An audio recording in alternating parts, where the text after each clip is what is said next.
All right, welcome to the Young Turks. Cenk, Uygur, and Kasparian with you guys. Hell of a show today.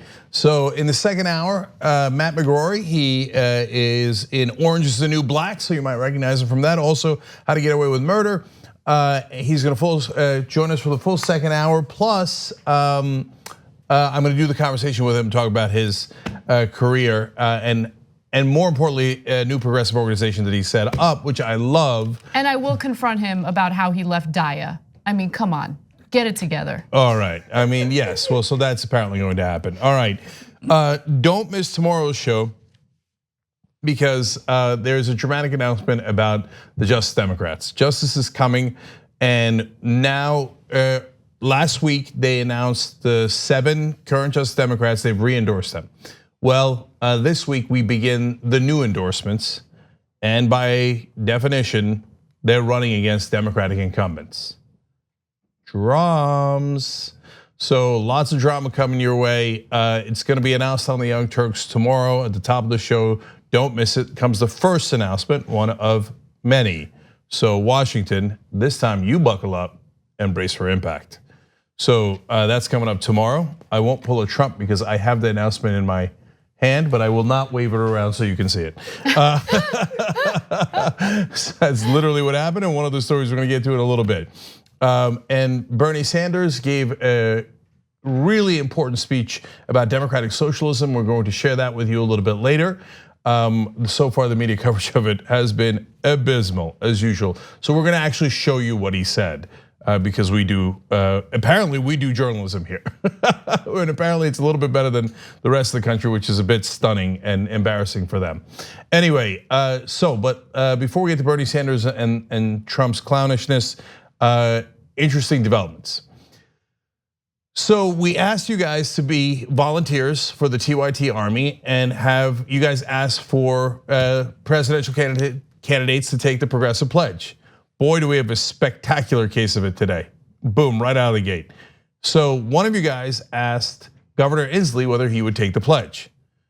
But at a lunch, and I remember watching the video for the first time going, wait, how is he at a lunch with Governor Inslee, a presidential candidate? And then I read further down the email, it turns out that's because he's a representative in New Hampshire. It's Representative Ryan Buchanan. In fact, he's the chair of the Concord Democrats. And he's in the TYT Army. Damn. So we're everywhere. So Governor Inslee's having a normal lunch. My guess is probably not overly challenged by any of the things that are happening. And all of a sudden, Representative Buchanan goes, I got a question for you. And by the way, and he was, as you'll see here, incredibly polite. I love the way he showed the camera the URL, tyt.com/pledge. And said, just like we talked about, hey, give him some time to read the pledge and then come back to you. Look at this, it's perfectly done. So I have a question and I have one thing that's kind of more of a call to action. So have you heard of the Progressive Pledge yet? I have not heard of, I've taken many pledges in my life. Okay, so if you pass that over to the governor. On the back, there's a website there. If you could just take a look at that, you don't have to answer right now, because obviously you haven't seen it yet. I will do that. Yeah, just if you let us know, let me know in about a week or so if you decide you want to take it. I'd be happy to do that. Thank you. I love it. That's how you do it, brother. That's how you do it. He's from New Hampshire, Ward 6. That's in Concord. So the Battle of Concord has begun. So guess what? He's got access to all the candidates because he's a representative in New Hampshire. Can't wait. Can't wait. By the way, Representative Buchanan, you said, since I already asked Amy Klobuchar, you didn't have to. No, ask them all again, okay? For the ones who've signed, there's 3 candidates that have already signed: Bernie Sanders, Marianne Williamson, and Mike Gravel. But by the way, also for the ones that didn't, whether it's, and then we're honest about it and really clear about it, John Delaney, because he's just more conservative than in that regard. Andrew Yang, because he has slightly different ideas, which he thoroughly explained on the show, right? You don't have to ask them because they've already answered it, but everyone else go for it. And if you don't have to be a state representative to do it, you could find these candidates in many other contexts. In fact, you know how many volunteers we have now for the TYT Army? Okay, we have 16,105 signatures for the pledge and 7,208 volunteers. Wow. We are everywhere. So those volunteers right now, there's obviously a huge influx. Allison Hartson, General of the TYT Army, is organizing them, and already we're getting results like this. Already progressive groups are being asked, local state and legislators are being asked, etc. But also that means there's 16,000 people who say, if you don't agree with this pledge, then that means you don't agree with me. That's okay, but you're not getting my vote. That's 16,000 votes. Imagine if the number was 100,000 or 250,000. And then all of a sudden candidates can't get those votes unless they say, yeah, I agree with you guys, that's my policies. That is power, guys. So you keep it going, tyt.com/pledge. All you have to do is sign, it takes about 5 seconds. If you want to volunteer afterwards, great. And if all you want to do is participate and you don't want to do what Ryan Buchanan did there, no problem. If you do, fantastic. I love how quickly he did it, sent the video in, etc. By the way, we're gonna keep it going. Miami debates are coming. So like we did in Iowa, and we had a blast. Almost everyone who was there, at least everyone who talked to me, said it was fantastic. Not just because the speeches, but because you could see that you're having an effect. 3 candidates signed that day because the TYT Army was there, okay? And you got to meet each other, and it's a real community. So let's do it again in Miami. The debates are June 26th and 27th. That's 2 weeks from now. You can sign up to be there at tyt.com/rally. Okay, tyt.com/rally. And it's gonna be the Art Center for the Performing Arts. That's in downtown Miami. But don't worry about that. We'll get you exact details of where to meet up a little bit later. But for now, if you're gonna be anywhere near the area, that would be fantastic to have you out in full force there like we had in Iowa. And you too can make a giant impact like this. Thank you, Representative Ryan Buchanan. That was perfectly done. All right, exciting news. Fun, right? Stuff's already happening. Things are happening. We like stuff. All right. We like progressives. You're gonna like this next story because it's about you. Oh, yeah. Well, now you got my attention. All right. Speaking of progressives. Yeah. Well, yesterday, Cenk went on Chris Cuomo's show, Cuomo Primetime, I believe it's called. Yes, and it is. You debated Anna Navarro, which we're gonna get to her perspective on electoral politics in just a second. But first, just to give you a little tasty taste of the arguments that came from Cenk in this segment, let's take a look at the first video. But is this the way that he courts that left during the primary process? That he lets everybody know, Cenk, this is what I'm gonna do. It's gonna be a battle to the bottom. Yeah, so I agree with Anna that Trump is doing Biden a huge favor by attacking him, and that makes even people like me who are progressive rally to Biden's defense. But overall, I don't think that Biden is the better candidate against Trump because he's doing the same mistake that Hillary Clinton did. He's saying Trump's a bad guy, but we all know he's a bad guy. For the right wing, that's not the bug, that's the feature. No, you have to attack him on things that worked for him in 2016, being in favor of the average American worker, which he's not. He's a normal, lying, sniveling politician, and a progressive can make that case because we're for higher wages, we're for getting health care for your families, we're for substantive policy positions that are going to actually help your family in Michigan, Pennsylvania, et cetera. And what does Biden largely say? He does safe attacks against Trump. He's against what Trump said in Charlottesville. Oh, of course, we're all against that. But he doesn't attack him on policy positions, and he doesn't attack him where it hurts on how weak he is. And I think we need a stronger fighter to bring that message home. We don't want to make the same mistake we did in 2016, and he is very similar to Hillary Clinton. So you have a little. So the point that you kept making in this segment was that Biden is similar to Hillary Clinton. And I honestly haven't heard anyone in cable news make that point, and it's an important point to make because I see many similarities, especially when it comes to Biden hiding because he has the lead. When it comes to some of the questionable conservative components of his record, especially when it comes to the Hyde Amendment and then the flip-flop on the Hyde Amendment.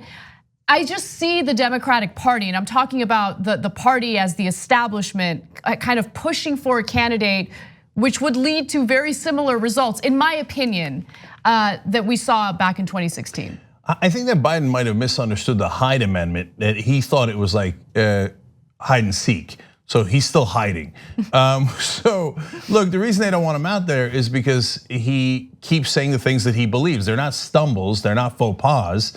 He really is a conservative Democrat who believed in the Hyde Amendment, and that's why he's not challenging Trump on policy. Because there's a lot of that policy they actually agree on, not on the social issues. Let's, we're completely fair on that. So, but although Hyde Amendment is a social issue, and of course Trump goes further than Biden, again, clear on it. But on economic issues, there's not huge differences between the corporate Republicans and the corporate Democrats. In fact, that's what Biden's always bragging about. Oh my God, I'm bipartisan. I love to work with Republicans.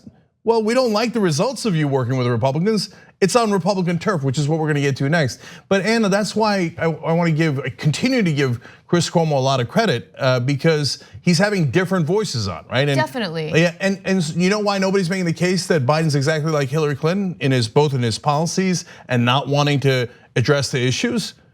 Because they are all in favor of Biden, right? Almost all the pundits and almost all the anchors certainly don't believe in Bernie Sanders. Everything is framed against him, and generally believe in the establishment candidates like Joe Biden. So it's an inconvenient fact for them that the guy that they think is more likable and more electable is just like the person who was less electable, so much so that she lost to Donald Trump. So I want to hear a little more about why it's not a good strategy to work with Republicans. The bipartisan argument that we keep hearing from Biden, why is that a bad idea? Well, Cenk answers that question in this next clip. All right, Bernie Sanders is obviously a progressive, but to sell the American people that you get things done, somebody's gonna convince them that we can do better than the polarization. Bernie Sanders is at the bottom of the list of working with the other side. Joe Biden's at the top in the field. Yeah, so no, Chris, you're talking about a different time. So right now, if you want to work with Republicans, you got to work with Donald Trump. I got no interest in that. No Democrat has any interest in that. You got to work with Mitch McConnell, the heart of darkness. He's more corrupt than Donald Trump is. When Joe Biden talks about how Dick Cheney was a great vice president and left him more power and how he liked working with Strom Thurmond, I don't want any piece of that. I don't want to work with Republicans. I want to defeat them. And that is the essence of the problem with the Democratic Party. They are constantly reaching out to work with the Republicans on their turf. So if they want to do a deal where they do, for example, criminal justice reform, fine, great, I'll take it. I got no problem with that bipartisanship. But if they want to do more tax cuts for the rich, I do not want a corporate Democrat who's going to help them do that, because it's bad on policy, but it's also bad on politics. The country is incredibly progressive. 76% of the country says raise taxes on the rich, don't lower them. So we should pick someone that 3/4 of the country agrees with. Okay, so my favorite line, and it's my favorite because I feel like I say it on the show all the time, is when you said, when you're talking about bipartisanship, you're talking about a different time. We're living in a different time. We're not living in the 1990s. We're not living in the 1980s. We're living in a different time. This is not like a great marriage, right? Where, yeah, you need to make some negotiation, some compromise, and you come to a good solution together. No, we're in a terrible, terrible marriage, right? We're on the verge of divorce. And you have Biden talking about, no, I'm gonna give you everything. You can cheat on me. Go ahead, do whatever you want. Like maybe that's a crazy analogy. No, it's a perfectly good analogy, because in a marriage you're forced to compromise. Right. And so if you need to pass budget bills, yes, even today you still have to find some way of compromising and passing the budget. But overall, we're at a stalemate on any new policies. Yes. Because the Republicans will not agree to any policy that is even 1% progressive. So in order to get any agreement, you have to go to their side. No deal. And so when do you ever see on television a Democrat coming out strong and saying, no, I don't want bipartisanship. No, I don't want to do a deal with Mitch McConnell. I want to kick his ass. Yes, I mean, you don't see that. You don't see that. And I think that the Democratic Party needs a fighter who's gonna push for that. But more importantly, look, Brett Ehrlich made a great point today during our production meeting. He was like, look, if Biden keeps pushing this notion of bipartisanship, someone needs to remind him about what happened to Merrick Garland. Yeah. What happened to him, right? He's a Supreme Court nominee, and because of what McConnell did, he never even got an opportunity, he didn't even get a hearing. Yeah, and remember that was after Obama famously said during the 2012 election that if he wins a second term, that the fever would break for the Republicans and they would cooperate with him.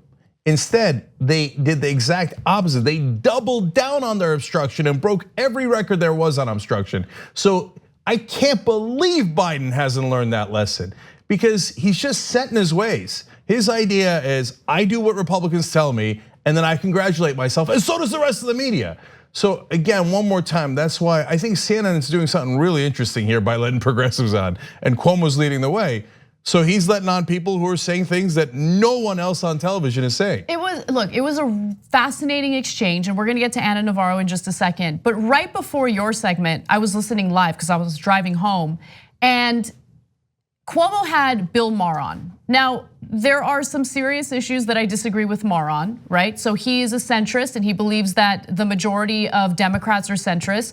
But it was frustrating to hear that interview and not hear someone counter the points that he was making. So it was good to see you and Ana Navarro, exchange some ideas, right? The dial of ideas was turned to extra hot. And you're about to see that in this next clip. Here's Ana Navarro responding to you. If you want a progressive agenda, really who you should be aiming your attacks at is not Joe Biden, it's Elizabeth Warren. The reason Joe Biden is in the front right now is because Elizabeth Warren and Bernie Sanders are dividing that progressive vote amongst themselves. And this is very good for Biden because we all learned from 2016 that Bernie Sanders is a stubborn old goat who's going to stay there till the bitter end, no matter what, even when it looks like he has no chance of winning. And so as long as Elizabeth Sanders and Warren are dividing that progressive vote, Joe Biden has got a niche all to himself. Listen, your problem is not Joe Biden. The people who support Joe Biden, their vote's not going to go to Bernie Sanders. Their vote's going to go to Pete Buttigieg, or their vote's going to go to Kamala Harris. For them, probably Bernie Sanders is not their second option.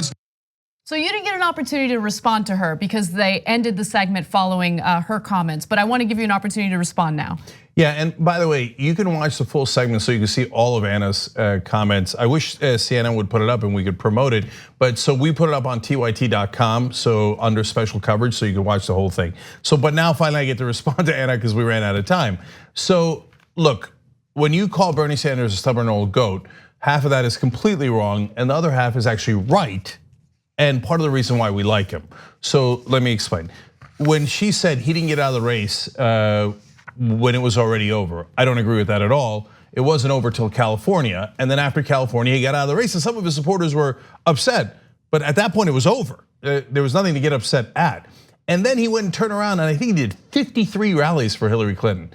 So he helped in every imaginable way, and some of his supporters were upset about that. No, you gotta fight against Donald Trump. He was right about that. He was right about how far to go, and then to turn around and try to make sure that Donald Trump lost. So that is revisionist history, what Ana Navarro is saying there, and it's just not true.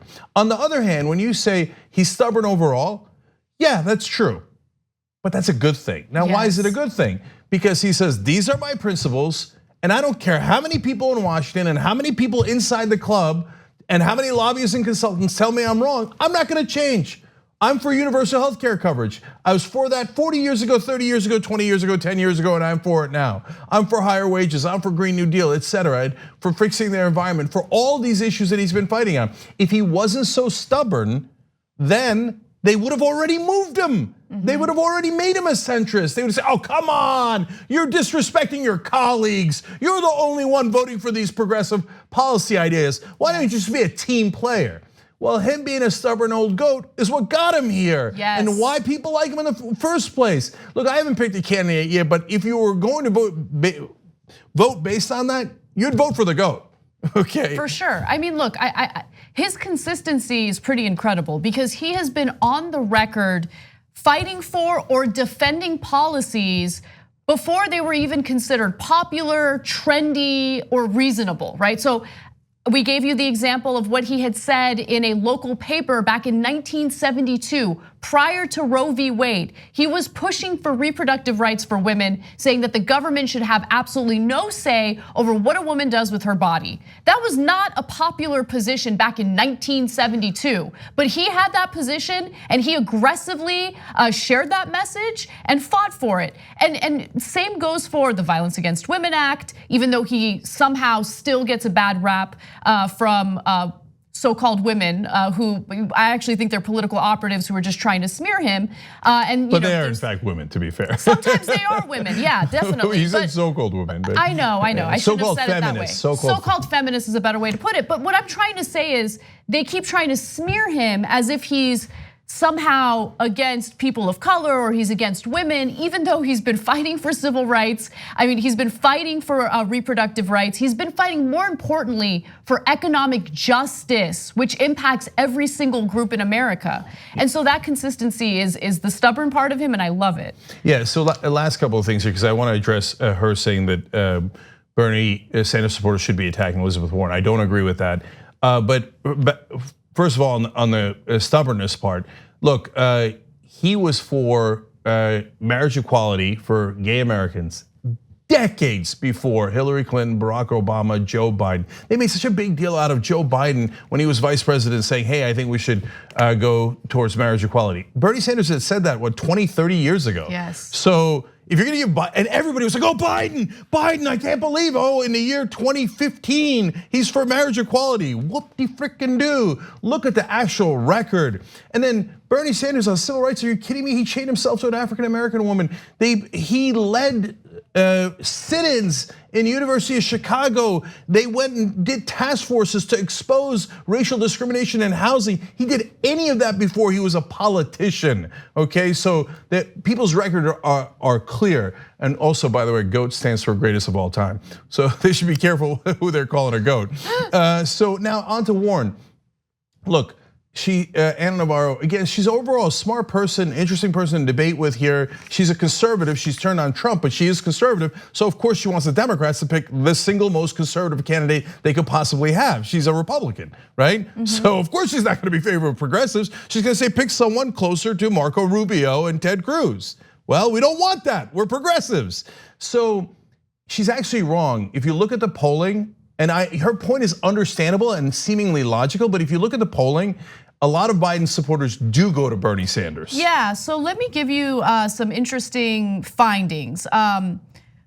So you had mentioned that poll earlier. I did a little bit of research, and I want to kind of show you how, while very politically aware people think everything needs to be consistent, in reality, the majority of Americans are a hodgepodge of political ideologies, right? They support a hodgepodge of political policies. And so this kind of perfectly illustrates what I'm talking about. According to a YouGov poll that was recently done, 56% of voters considering Elizabeth Warren are also thinking about supporting another leading female candidate, California Senator Kamala Harris. About half are also considering Biden or Sanders or both. Now look, we understand the nuances and the differences between those candidates. To us, the differences are pretty stark. But when you look at this poll, you notice that, hey, just because someone might be voting for a progressive doesn't mean that they wouldn't end up voting for an establishment Democrat, or vice versa, should the person they initially supported not get the Democratic nomination. The poll that I referred to is a couple of months old, but it clearly shows that a lot of Biden support would go to Bernie Sanders. And so you might think that that's strange, but voters oftentimes are strange. And a lot of it is name recognition as well, keeping it real. But look, this is the first time we have a couple of progressives in the race. That's a wonderful thing, not a bad thing. Yes, if you're just on Bernie Sanders' team, you would say, well, it's unfortunate that Elizabeth Warren's taking a lot of our points away from us. But if you're a progressive and you're on that team, you love that there are two strong progressives in the race. Let it sort itself out. And then we've got, at some point, when you go to vote, you're gonna have a decision to make. And you're gonna look at their policies, and you also should look at who's gonna fight the hardest to make sure those policies actually get enacted, and then let the dust settle where it may. Yes, we got to take a break, but when we come back, we have some news, including Trump lying about striking a brand new secret deal with Mexico. We'll give you the details on that and more. We hope you're enjoying this free clip from the Young Turks. If you want to get the whole show and more exclusive content while supporting independent media, become a member at tyt.com/join today. In the meantime, enjoy this free segment. All right, back on the Young Turks. Got some member comments again today. Feel good about that. That's back today. Cray Cray Souffle says, I guess Joe's just, I know, it's already fun. I guess Joe's just biding his time. No, first of all. Damn, Bart, cold-blooded. I know, and that was quick too.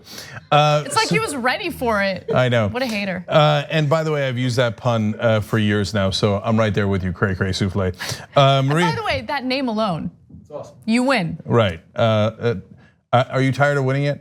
Maria says, have you asked Elizabeth Warren to sign the pledge? Yes. So we're awaiting word, and that is very interesting. So let's see what happens. I have no idea. So we will obviously let you know as soon as we know.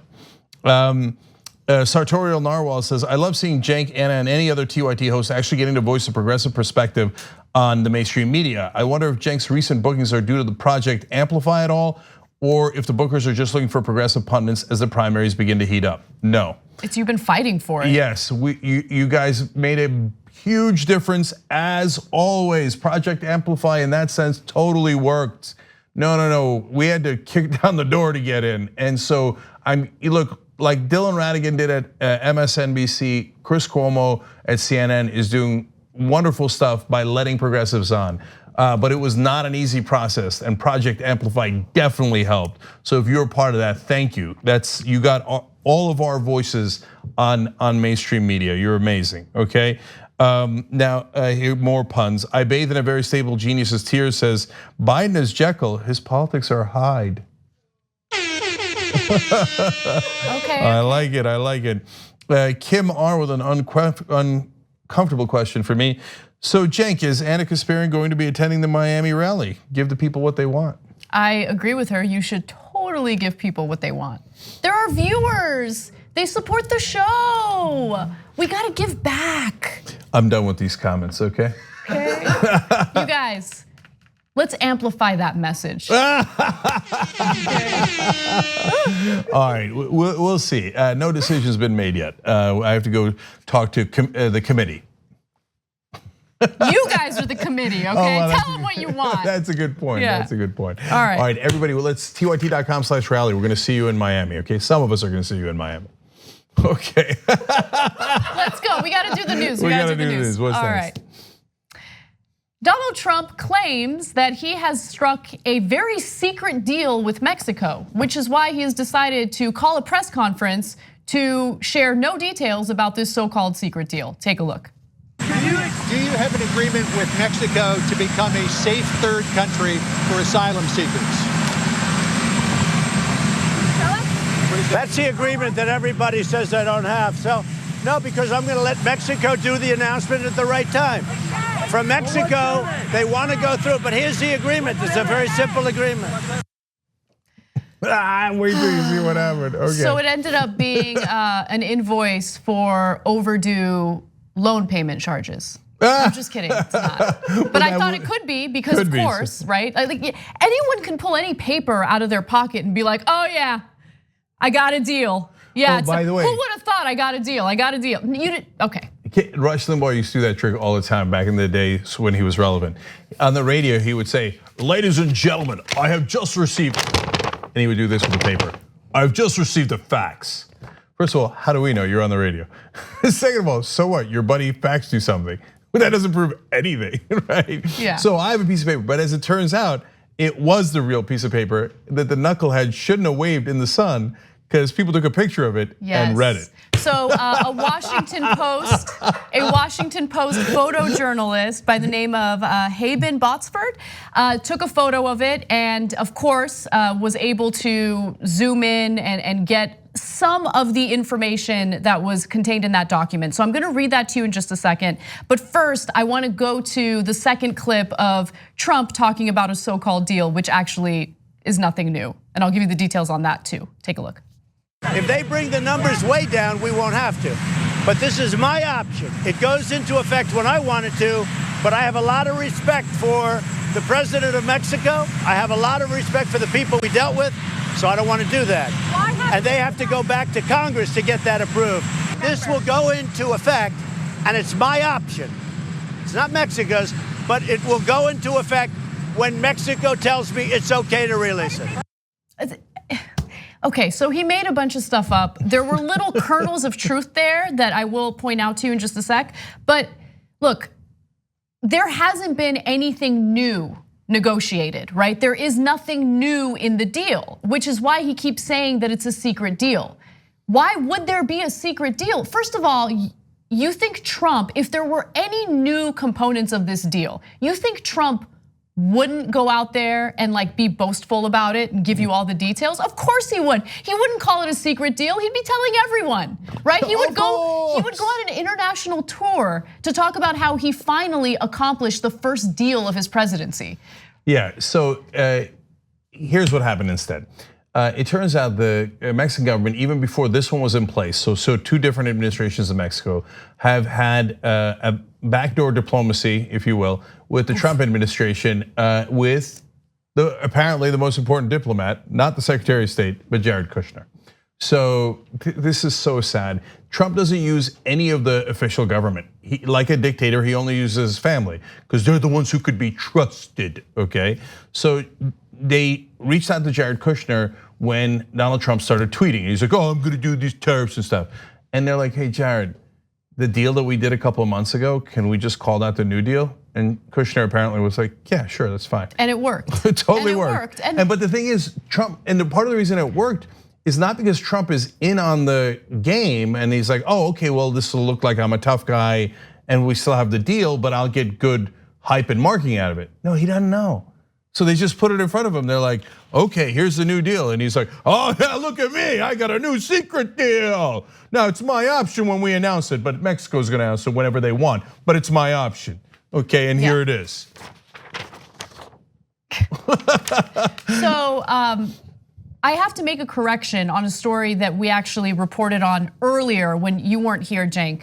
So I had talked about how the Mexican military started using, the Mexican government started using its military at its southern border in an effort to give Trump what he wants so he doesn't slap them with these tariffs. It turns out that that is not something new. They had already started implementing that policy over a month ago. Right, so that was my mistake, and so I want to take ownership of that. But yeah, that was not part of any type of new deal. They have not struck a new deal with Trump. Now, what did that paper say? I'm actually shocked to find that it did have something to do with the previously negotiated deal with Mexico. From what reporters were able to decipher, it said the following: if the United States determines at its discretion and after consultation with Mexico, after 45 calendar days from the date of the issuance of the joint declaration, that the measure adopted by the government of Mexico pursuant to the joint declaration have not sufficiently achieved results in addressing the flow of migrants to the southern border of the United States, the government of Mexico will take all necessary steps under the domestic law to bring the agreement into force with a view of ensuring that the agreement will enter into force within 45 days. I feel like it was purposely wordy to just confuse Trump. And make him think that there was something new in this deal. No, when you're making international agreements, you have to be very precise with your language. Right. So that's why it's like that. Does Trump understand any of that? Of course not, right? But the kernel of truth that Anna was referring to is, we have 45 days to decide whether Mexico has complied enough with this agreement. And that is what that language is referring to. And if we say what you've done is not sufficient, then Mexico has to do new things. Although in that portion of the letter, it doesn't explain what the new things would be. Right. But by the way, by definition, that means that Mexico was already doing things to. And so, but again, Trump can't understand that. Look, to be fair. Well, he saw 45 and he thought, they're being complimentary toward me, it's 45. Yeah, that's right, I'm number 45. Anyway, look, we're always fair. So I'm gonna give credit to Kushner here, who apparently had negotiated some sort of deal months ago. So, okay, that's something. And maybe, and it sounds like that might have been part of why they started doing the crackdown in the southern border. And look, I don't think that applying pressure is something that never works. I don't believe that at all. I mean, we try to apply pressure to Democrats, corporate Democrats, Republicans, etc. Pressure can work as long as you have a strategy in place, you know how to execute that strategy, you know what your limits are, you know when you're bluffing and not bluffing, what happens if that bluff is called, and have that coordinated strategy. That's the problem with Trump, he never does. He just comes in with bluster and then everybody else has to panic and figure out how to get the child to settle down and let the adults actually do a deal. And look, we have to move on, but I do want to give you a quote from Mexico's foreign minister who responded to allegations that there was a new deal. His name is Marcelo Ebrard, and he says publicly that no, he denied that his country has reached an undisclosed immigration agreement with the United States. Mind you, when Trump goes out there and he says we've reached a secret deal, that doesn't only impact Americans and it doesn't just spark their curiosity, it sparks the curiosity of Mexican citizens as well. So the foreign minister has to respond and be like, no, there is no new deal. Please, everybody relax. Ebrard again said that there was no additional deal beyond what both governments had announced on Friday of last week. Okay, so that's where we're at. With that said though, let's go to some other news. Representative Steve King is a noted racist. In fact, he's so racist that Donald Trump would not allow him to fly with him on Air Force One. Wow, that's a whole nother level. He is the most racist. I mean, it's amazing. It's amazing that Trump is like, I don't know, man, you're a little too toxic for me. So apparently, man, if you're too toxic for Trump, wow. I didn't know the barrel had like a trap door where you can go even past the bottom of the barrel. Right. Well, first of all, remember, Steve King was stripped of his committee assignments because of public statements that he made, one of which was to the New York Times, and he said, I don't understand what the big deal is with white nationalism. Why is that getting such a bad rap? And so there was a response by Republican lawmakers, which was kind of shocking. And look, that wasn't the only time Representative King got in trouble. I mean, we even have a compilation video that you should take a look at.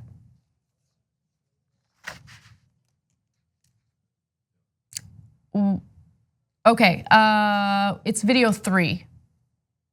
So while they grab that, let me just say, Steve King was in Iowa with Republicans and Donald Trump was there as well. And so he wasn't the only Republican who asked to fly with the president on Air Force One.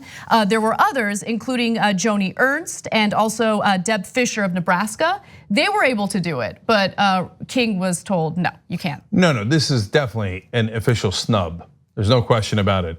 He's been snubbed. So let's show you the video.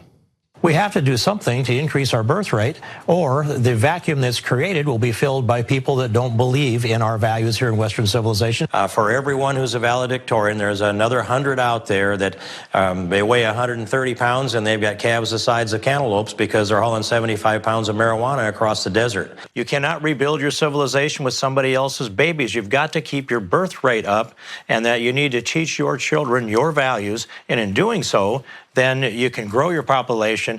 Where are these contributions that have been made by these other categories of people that you're talking about? Where did any other subgroup of people contribute more to civilization? That's unbelievable, man. So it was also unbelievable that he is still the congressman from the 4th district in Iowa. So by the way, J.D. Scholten ran against him last time around. It was a 3-point race, so it was incredibly close. That used to be a very red district, but even some of the Republicans and independents in that district are like, man, this is a bridge too far. J.D. Scholten was at our first Revolution rally in Iowa, and he gave a great speech about how progressives serve rural areas way better than conservatives do, and look out for those farmers and other people. But in terms of Steve King, he says, no, I'm not backing down. I'm gonna keep running in that district. They're gonna keep electing me. But what you have to understand, and Steve King doesn't understand, is that a lot of people don't know what you know. So if you watch this show regularly, you've heard the cantaloupe calves line before. Now all the other ones are maybe more atrocious, but the cantaloupe calves is hilarious and preposterous and so weirdly racist. Yeah. But I was in Iowa just this past weekend, and I talked to a number of people, and none of them had heard of cantaloupe calves. So that's the thing. You just, if they don't get online news, they barely see it on TV. They barely see it in the newspapers. That's ever, so they might have some vague sense that people are calling Steve King racist, but likely they haven't seen any of the things he said that is actually racist. So they might even think like, oh, he's being unfair, this political correctness. Well, the guy's on all over TV going, white people are awesome, and I don't know any other race that's ever produced anything good. Right. Right? So that's why he got the snub. We got to take a break, but when we come back, we have clips of Bernie Sanders' speech on socialism today. It's pretty powerful, and you don't want to miss it. So come back, we have that for you and more.